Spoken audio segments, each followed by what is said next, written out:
What's up guys, balik lagi sama gue Alfiansa di channel Alfiansa N. Jadi di sini gue mau ceritain tentang pengalaman horor gue waktu naik gunung. Jadi gue juga bersama temen gue bakalan cerita juga pengalaman horor dia kan. Kenalin diri lo man. Perkenalkan, nama gue Akmal. Ya, terus Udah kita jadi cerita gue dulu nya, nanti cerita lo. Ya. Pertama cerita gue horor gue waktu gue naik gunung Cerme. Itu naik Cerme gue yang kedua kalinya. Yang pertama alhamdulillah gue naik sampai puncak lah di Cerme. Terus yang kedua ini ada sedikit masalah. Enggak. Singkat cerita nih. Jadi gue naik gunung Cerme itu lebaran tahun kemarin. Itu bertujuh orang. Nah, kan emang gue tiap lebaran tuh suka main ke kampungnya Bilal.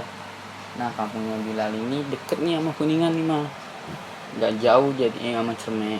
Emang tahun kemarin juga kita sempet ke Cerme, kampungnya Bilal dulu. Nah, singkat cerita kita naik 7 orang. Nah, naiklah 7 orang itu. Emang sih dari awal pendakian tuh enak-enak aja mal. Di awal naik enak-enak aja. Awal naik enak. Nah, ada nih yang bikin janggal itu. Pokoknya naik enak-enak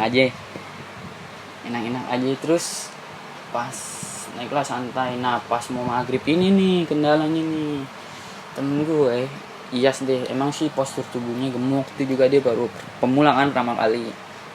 Dia ini udah nyerah kayak udahlah, udah putus asa lah, udahlah kita nggak bakal nyampe puncak katanya dia gitu. Nah langsung dong temen gue ini nyeletuk, Yas jangan ngomongnya jangan kayak gitu, kalau di gunung itu ngomongnya itu bye-bye, nggak boleh kayak gini lah. Jadi kita coba buat ngeredamin juga kan masalahnya semua. Nah situ udah tuh ajan maghrib tuh berkumandang, terus kita istirahat dulu kan. Itu juga masih ya, di pos 2 kalau nggak salah. Itu mau perjalanan ke pos 3, itu dikit lagi pos 3 kita karena maghrib berhenti dulu kan. Nah biasanya kalau kita maghrib itu kita ngecamp. Kalau anak-anak gue mah kalau itu pokoknya ngecamp lah. Intinya maghrib kita ngecamp, harus ngecamp. Nyampe lah nih maghrib di pos 3. Sebenarnya mau lanjut lagi ke pos 4 biar summitnya itu nggak jauh-jauh amat. Cuma di pos 4 ini katanya sih rame. Kata pendaki lain itu ada beribu-ribu orang. Mungkin kan karena emang posisinya lebaran kan emang lagi itu juga kan. Nah di situ kita mutusin di pos 3 ngecamp. Di pos 3 camp lah, kita buka tenda, kita masak yang ada yang perlu, ngobrol-ngobrol, ngopi, santai, ngerokok ya. Nah kejadian gue ini pas gue mau tidur, itu gue di gunung tuh susah banget buat tidur tuh, buat ngejamin mata itu. Nggak tahu kenapa, tapi gue naik dari awal tuh biasa-biasa aja, malah nggak ada kendala apapun ya kan.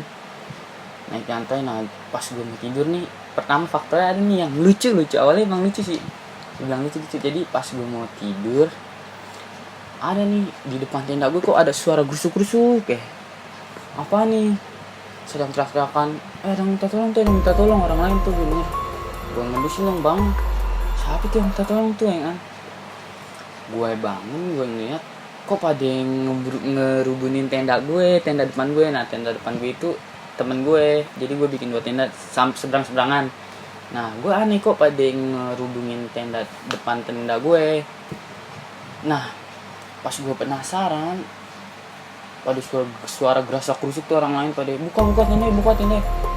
Pas gue buka tenda, wah rame nih di depan tenda gue, tenda temen gue. Pas gue lihat buka, pas dibuka, nah taunya temen gue ngigo minta tolong. Lo itu goblok banget sumpah, itu hal paling goblok tuh. Ada namanya Teguh lo kalau nonton nih, halo goblok dong. Di situ tuh satu lapangan tenda itu, pada ngerubungin tenda depan gue itu. Dikira apaan ini, nggak tahu orang ngigo minta tolong, bangsa kan. Didi bisa emang tuh anak tuh itu banyak yang ledekin, tension mal serius. Tolong jangan, aku masih perawan katanya. Terus itu udah kan langsung nih, bilang ada aja lo gue ngigo lagi. Udah kan ditutup lagi tuh tenda. Nah gue berusaha buat menjamin nih, pas mau ngejamin ada lagi, nggak tahu sampingnya temen gue ngorok tidur. Serius ngorok. Ada Pak Ajib nggak nonton Jip nih, Jip apin Jip nggak mau tidur di ngorok. Pusing kan kalau tidur ada suara, kita buka handset, nanti handset udah nih. Nah tiba-tiba singkat cerita nih, pas gue mau merem itu tuh badan gue tiba-tiba kayak ada mau ngebawa mal, atau gak nih, tiba-tiba badan gue kayak ada yang mau masukin ke badan gue lah. Terus gue langsung refleks dong, gue langsung melek mata, langsung gue bangun. Terus gue bangun, udah tuh gue baca-bacaan kan istighfar, gue nggak tahu nih aneh kenapa. Nah udah dong, gue berusaha buat nggak mikirin semua itu. Terus gue nyetel surat Ar-Rahman di handphone gue nyimpan MP3 Al-Quran kan.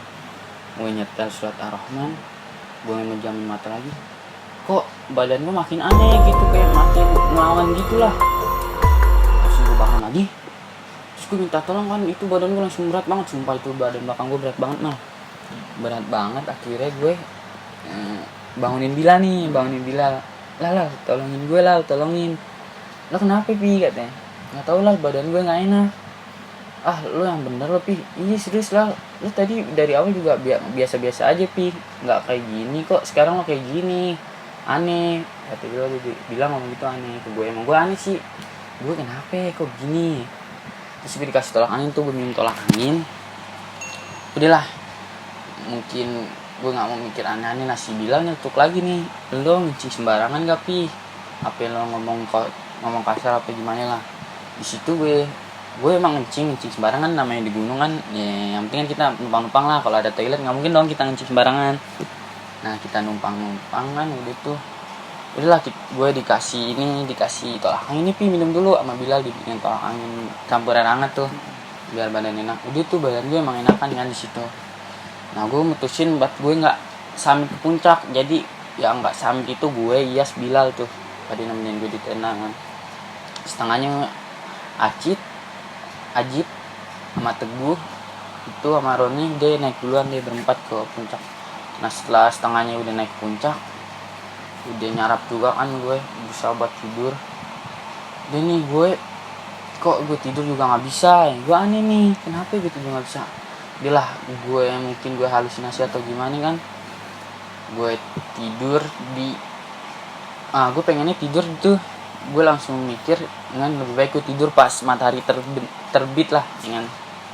Udah nih yang lain ya sudah pada tidur, gue berusaha buat tidur tuh susah banget. Nah gue buka tenda lagi buat ngerokok bentar, ngopi bentar. Udah tutup nih, matahari udah terbit. Nah gue tidur nih, pas gue tidur nggak lama itu, nggak ada berapa menit lah, nggak ada 10 menit, gue langsung merem. Tiba-tiba gue kayak direp-repan, sumpah direp-rep itu nggak bohong, itu gue direp-rep itu gue dalam mimpi. Itu gue mimpi di dalam tenda mal, di situ mimpi. Nah di situ juga gue disentilin sama makhluk, nggak tau lah disentilin, cuma nggak ada wujudnya, cuma itu kayak emang gue lagi disentilin. Gue ngerasa gue disentilin, terus gue megang kuping gue tuh berdarah di dalam mimpinya itu, berdarah. Nah di dalam mimpi itu juga direp-rep juga, gue ngeh kalau gue disentilin, tapi gue nggak bisa melek mal. Gue baca surat yang gue bisa kan, ayat kursi lah, Al-Falaq kan.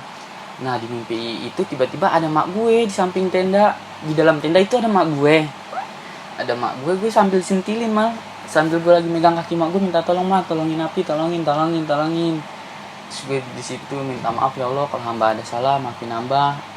Ya kalau hamba di sini ngerasa kayak sikap hamba nggak sopan atau gimana kan, gue minta maaf ya Allah, hamba minta maaf ya kan. Nah di situ gue berusaha buat itu melek, itu susah banget tuh. Gue bacaan minta maaf, doa kalau hamba ada salah, maaf.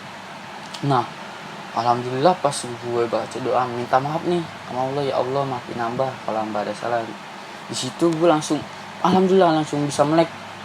Langsung gue kebangun dong, astagfirullahaladzim ya Allah, astagfirullahaladzim. Situ gue langsung mikir, gue ada salah nggak ya sebelum jalan apa gimana ya kan.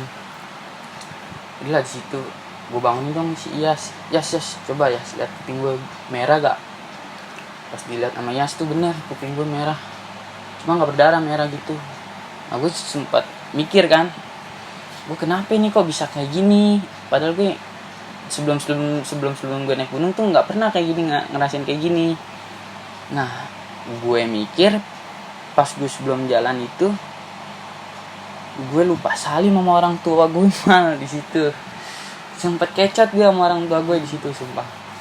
Jadi kecotnya gara-gara gue dikasih uang jajannya nggak sesuai sama yang gue ingin kan. Gue minta segini tapi sini emang di situ emak gue lagi nggak ada duit kan, nyokap gue, jadi ngasihnya nggak banyak lah gitu ya kan. Nah udah nih gue mikir mungkin itu kali ya. Nah nggak lama udah tuh kan gue di situ, singkat cerita dia langsung turun nih udah nih prepare turun sampai base camp kan. Biasanya kan kalau turun kan cerita tuh, lo ada apaan gitu ya kan, lo kenapa nih tadi ada cerita apaan, lo dapat apaan gitu kan, sharing lah. Jadi si Bilal cerita katanya tuh di dalam hutan itu ada ayam, tempat gunung kan, katanya ayam kate di dekat belakang tenda.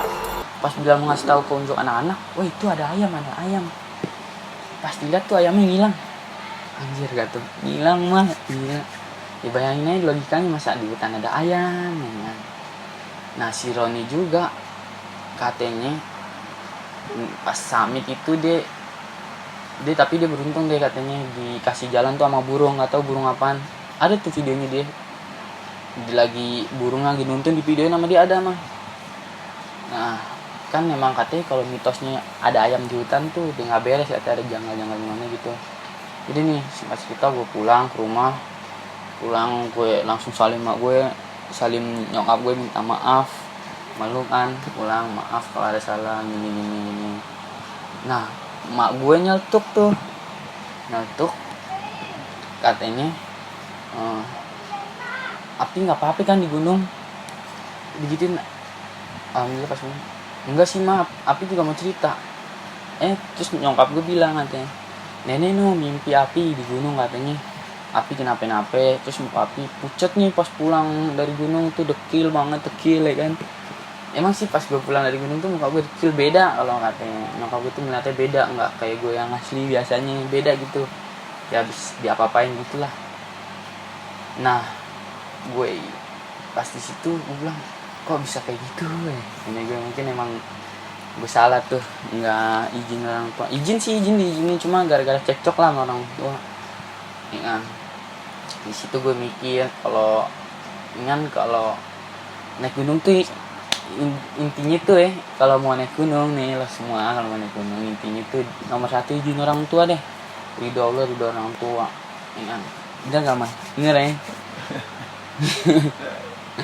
Ya kan di situ udahlah, sekian cerita gue nya, Amal lanjut.